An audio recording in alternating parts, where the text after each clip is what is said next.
নমস্কাৰ বন্ধুসকল অসমীয়া কুইজৰ ৭৪ নম্বৰ খণ্ডটিলৈ আপোনালোক সকলোকে স্বাগতম জনাইছো।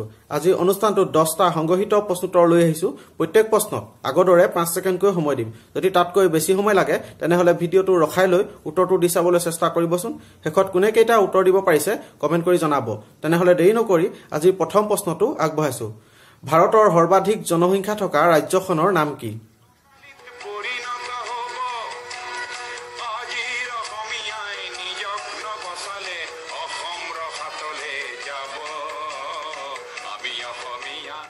সময় শেষ হৈছে। উত্তৰটো হৈছে উত্তৰ প্ৰদেশ। উত্তৰ প্ৰদেশে হৈছে ভাৰতৰ সৰ্বাধিক জনসংখ্যা থকা ৰাজ্যখন। দ্বিতীয়খন হৈছে মহাৰাষ্ট্ৰ আৰু তৃতীয়খন হৈছে বিহাৰ। এতিয়া 2 নম্বৰ প্ৰশ্নটো আগবঢ়াইছো। এক পৰিবাৰ এক নকৰি যোজনাখন ভাৰতৰ কোনখন ৰাজ্যত প্ৰচলন কৰা হৈছে?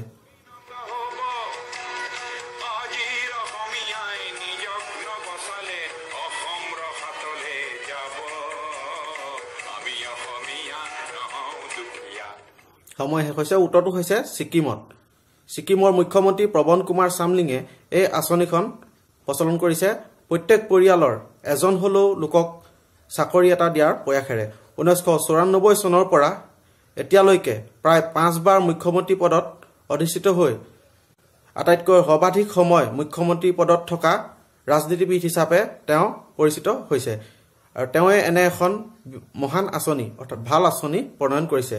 এতিয়া 3 নম্বৰ প্ৰশ্নটো আগবঢ়াইছো।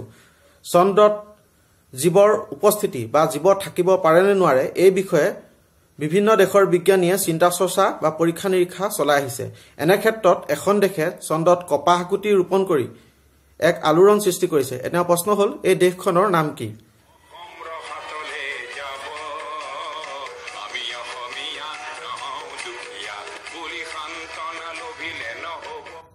সময় শেষ হৈছে। উত্তৰটো হৈছে চীন দেশ। চীন দেশে চন্দ্ৰত কপাহ গুটি ৰোৱা দেশখন।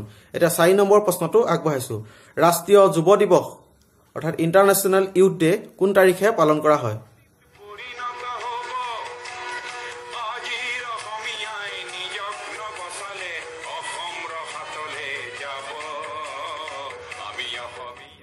সময় শেষ হৈছে। উত্তৰটো হৈছে 12 জানুৱাৰী তাৰিখে। স্বামী বিবেকানন্দৰ জন্মদিনটোতে ৰাষ্ট্ৰীয় যুৱ দিৱস পালন কৰি অহা হৈছে প্ৰতি বছৰে। স্বামী বিবেকানন্দৰ বিচাৰ আদৰ্শসমূহ প্ৰচাৰৰ উদ্দেশ্যেৰে এই 12 জানুৱাৰী তাৰিখে ৰাষ্ট্ৰীয় যুৱ দিৱস ইণ্টাৰনেশ্যনেল ইউথ ডে পালন কৰি অহা হৈছে। এতিয়া 5 নম্বৰ প্ৰশ্নটো আগবঢ়াইছো। সূৰ্যটো সৌৰজগতৰ কেন্দ্ৰ বুলি কোনে কৈছিল বা কোনে আৱিষ্কাৰ কৰিছিল?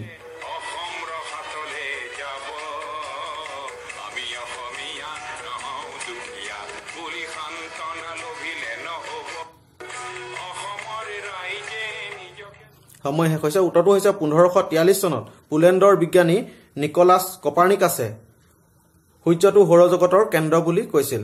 এতিয়া 6 নম্বৰ প্ৰশ্নটো আগবঢ়াইছো। বিশ্বৰ সৰ্ববৃহৎ ক্ৰিকেট ষ্টেডিয়ামখন হৈছে অষ্ট্ৰেলিয়াৰ মেলবৰ্ণ ষ্টেডিয়াম বৰ্তমানলৈকে। এই ষ্টেডিয়ামখনতকৈ এখন বৃহৎ ষ্টেডিয়ামৰ নিৰ্মাণ কাৰ্য বৰ্তমান চলি আছে। এটা প্ৰশ্ন হ'ল এই নিৰ্মাণ কাৰ্য ক'ত চলি আছে আৰু এই ষ্টেডিয়ামখনৰ নাম কি ৰখা হ'ব?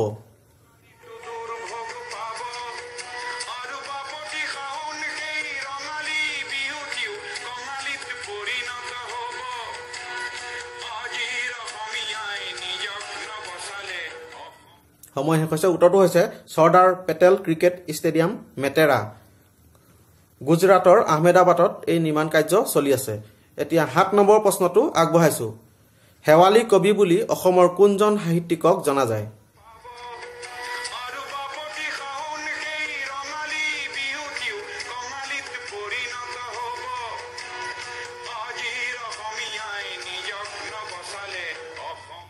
সময় শেষ হৈছে। উত্তৰটো হৈছে ৰত্নকান্ত বৰকাকতি। তেওঁকে শেৱালী কবি বুলি জনা যায়।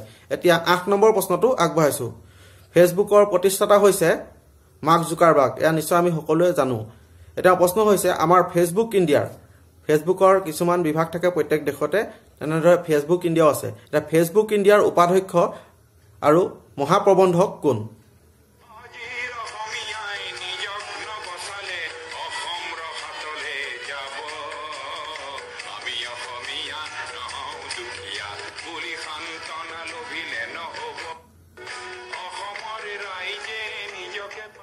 সময় শেষ হৈছে। উত্তৰটো হৈছে অজিত মোহন। তেওঁ হৈছে ফেচবুক ইণ্ডিয়াৰ উপাধ্যক্ষ মহাপ্ৰবন্ধক MD, ফেচবুকৰ MD।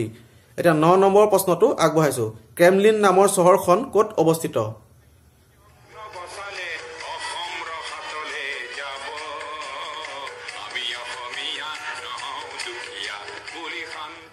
সময় শেষ হৈছে উত্তৰটো হৈছে ৰাছিয়াৰ মস্কোত এই ক্ৰেমলিন নামৰ চহৰখন অৱস্থিত এতিয়া 10 নম্বৰ প্ৰশ্নটো আপোনালোকৰ বাবে আগবঢ়াইছো ইয়াৰ উত্তৰ আপোনালোকে কমেন্ট কৰি জনাব আৰু যিসকলে শুদ্ধ উত্তৰ দিব পাৰিছে তেওঁলোকৰ নাম মই পৰৱৰ্তী খণ্ডত উল্লেখ কৰিম প্ৰশ্নটো হৈছে 2019 চনত আমাৰ অসমৰ এজন মহান ব্যক্তিয়ে ভাৰতৰ সৰ্বোচ্চ সন্মান ভাৰত ৰত্ন লাভ কৰিবলৈ সক্ষম হৈছে এটা প্ৰশ্ন হ'ল এই মহান ব্যক্তিগৰাকী কোন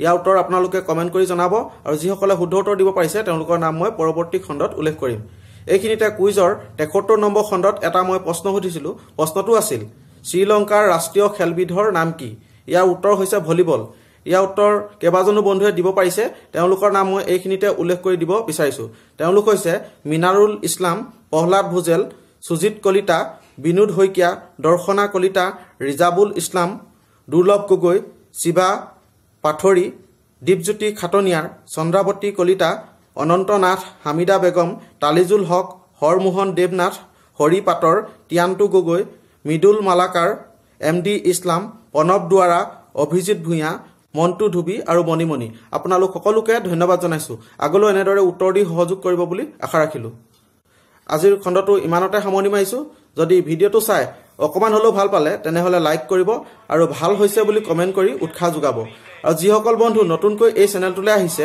তেওঁলোকে পাৰিলে চেনেলটো সাবস্ক্ৰাইব কৰিব পৰৱৰ্তী খণ্ডত পুনৰ লগ পোৱাৰ আশাৰে আজি অনুষ্ঠানৰ পৰা বিদায় মাগিছো ধন্যবাদ জনাইছো সকলোকে